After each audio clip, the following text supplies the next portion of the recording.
उपराष्ट्रपति अनुच्छेद 63 में है। उपराष्ट्रपति का जो पद है वो अनुच्छेद 63 में है। संविधान में उपराष्ट्रपति से संबंधित प्रावधान अमेरिका के संविधान से ग्रहण किया गया है। तो उपराष्ट्रपति से संबंधित जो प्रावधान है वो कहाँ से ग्रहण किया गया है? वह अमेरिका के संविधान से ग्रहण किया गया है। भारत का उपराष्ट्रपति राज्यसभा का पदेन सभापति होता है। यह बात अनुच्छेद 64 और अनुच्छेद 89 में है। भारत का उपराष्ट्रपति जो है राज्यसभा का पदेन सभापति होता है। अनुच्छेद 64 अनुच्छेद 89 में इस बात का उल्लेख है। राष्ट्रपति राज्यसभा का सदस्य नहीं होता है। तो राष्ट्रपति कहाँ का सदस्य नहीं होता है? राज्यसभा का सदस्य नहीं होता है। अतः इसे मतदान करने का अधिकार नहीं है, किंतु सभापति के रूप में निर्णायक मत देने का अधिकार उसे प्राप्त है। राष्ट्रपति राज्यसभा का सदस्य नहीं होता है। ये बात ध्यान रखने योग्य है कि राष्ट्रपति राज्यसभा का सदस्य नहीं होता है, इसीलिए इसे मतदान करने का अधिकार नहीं होता। इसे मतदान निर्णायक मत का अधिकार होता है। मतदान करने का अधिकार तो नहीं होता है, लेकिन सभापति के रूप में निर्णायक मत देने का अधिकार उपराष्ट्रपति को होता है। इसकी योग्यताएं क्या है इन्हें देख लेते हैं। कोई व्यक्ति उपराष्ट्रपति निर्वाचित होने की योग्यता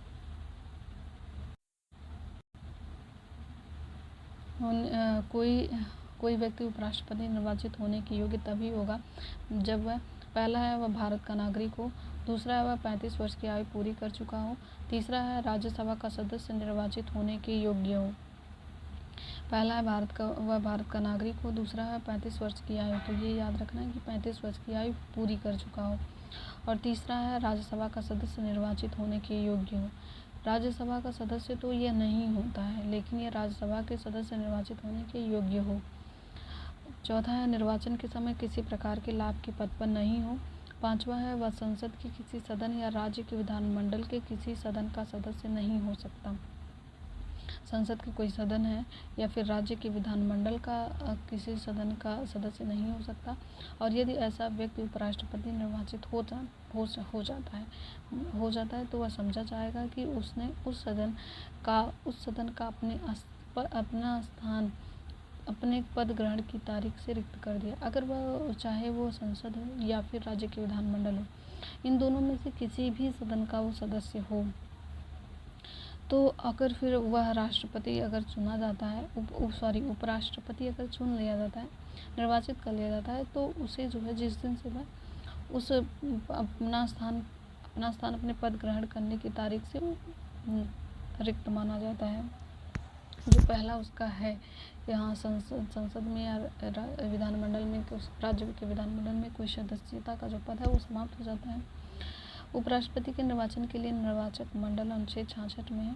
पहला है उपराष्ट्रपति का निर्वाचन संसद के दोनों सदनों के सदस्यों से मिलकर बनने वाले निर्वाचक गण के सदस्यों द्वारा आनुपातिक प्रतिनिधित्व पद्धति के अनुसार एकल संक्रमणीय मत द्वारा होता है, और ऐसे निर्वाचन में मतदान गुप्त होता है। तो यहाँ पर है उपराष्ट्रपति का निर्वाचन संसद के दोनों सदनों के सदस्यों से मिलकर बनने वाले निर्वाचक गण के सदस्यों द्वारा आनुपातिक प्रतिनिधित्व प्रणाली के तहत एकल संक्रमणीय मत द्वारा होता है। ऐसे निर्वाचन में मतदान गुप्त होता है। नोट देख लेते हैं। संसद के दोनों सदनों से बनने वाले निर्वाचक गण में निर्वाचित एवं मनोनीत दोनों सदस्य शामिल होते हैं। तो ये जो उपराष्ट्रपति हैं इनके निर्वाचन में जो निर्वाचक गण होते हैं वो निर्वाचित और मनोनीत दोनों सदस्य होते हैं। संसद के दोनों सदन के जो निर्वाचित हैं वो भी और जो मनोनीत हैं वो भी दोनों इसमें शामिल होते हैं। जो निर्वाचित हैं वो भी और जो मनोनीत हैं वो भी शामिल होते हैं। उपराष्ट्रपति को अपने पद ग्रहण करने से पूर्व उपराष्ट्रपति अथवा उसके द्वारा नियुक्त किसी व्यक्ति के समक्ष शपथ लेनी पड़ती है। तो उपराष्ट्रपति किसके सामने शपथ लेते हैं? तो राष्ट्रपति के सामने, या फिर राष्ट्रपति द्वारा नियुक्त कोई व्यक्ति हो उनके सामने शपथ लेनी पड़ती है। राष्ट्रपति की पदावधि अनुच्छेद 67 में राष्ट्रपति की पदावधि उपराष्ट्रपति की पदावधि अनुच्छेद 67 में है।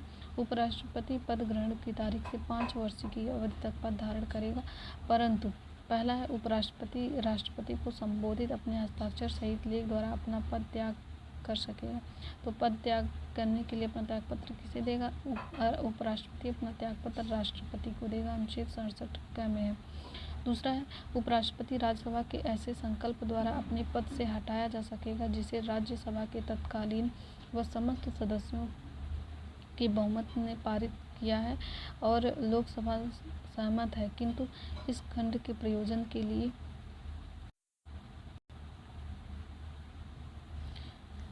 उपराष्ट्रपति राज्यसभा के ऐसे संकल्प द्वारा अपने पद से हटाया जा सकेगा जिसे राज्यसभा के तत्कालीन व समस्त सदस्यों के बहुमत ने पारित किया। कैसे पारित किया? बहुमत ने पारित किया है और जिससे लोकसभा सहमत है, किंतु झारखंड के प्रयोजन के लिए कोई संकल्प तब तक प्रस्तावित नहीं किंतु इस खंड के प्रयोजन के लिए कोई संकल्प तब तक प्रस्तावित नहीं किया जाएगा जब तक उस संकल्प को प्रस्तावित करने के आशय की कम से कम 14 दिन की सूचना न दे दी गई हो।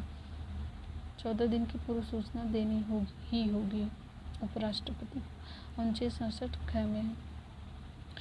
तो जब तक उस संकल्प को प्रस्तावित करने के आशय की कम से कम 14 दिन की सूचना न दे दी गई हो।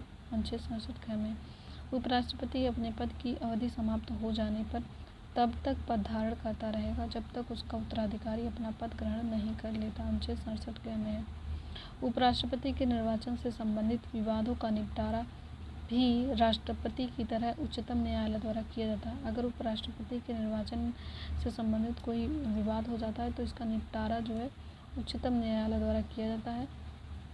निर्वाचन अवैध होने पर उसके द्वारा किए गए कार्य अवैध नहीं होते हैं। अगर निर्वाचन अवैध हो जाता है उपराष्ट्रपति का, लेकिन जो उसके पहले उसने काम किया है उपराष्ट्रपति के तहत रह करके, तो लेकिन उसे अवैध नहीं माना जाएगा। और फिर आगे देखते हैं। भारत के उपराष्ट्रपति पहले हैं। भारत के पहले उपराष्ट्रपति थे डॉक्टर एस राधाकृष्णन, फिर उसके बाद डॉक्टर जाकिर हुसैन, वी गिरी, गोपाल स्वरूप पाठक, बी.डी. जत्ती, न्यायमूर्ति मोहम्मद हिदायतुल्लाह, आर. वेंकटरमण, शंकर दयाल शर्मा, R.K. नारायण, कृष्णकांत, भैरव सिंह शेखावत, हामिद अंसारी, एम. वेंकैया नायडू, जगदीप धनखड़। उपराष्ट्रपति बनने से पहले डॉक्टर एस राधाकृष्णन सोवियत संघ में राजदूत थे। तो उपराष्ट्रपति बनने से पहले जो एस राधाकृष्णन जो पहले उपराष्ट्रपति हैं, वो बनने से पहले जो डॉक्टर एस राधाकृष्णन सोवियत संघ में राजदूत थे।